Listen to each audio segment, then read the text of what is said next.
Service in Wilmington has issued a severe thunderstorm warning for north central Clinton County, southeastern Greene County, until 8:30 p.m.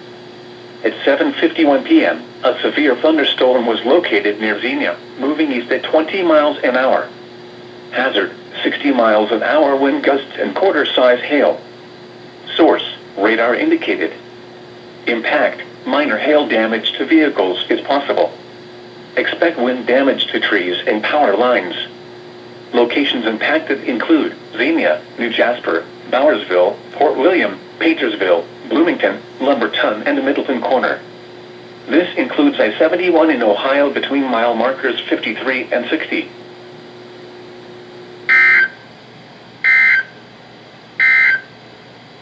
You are listening to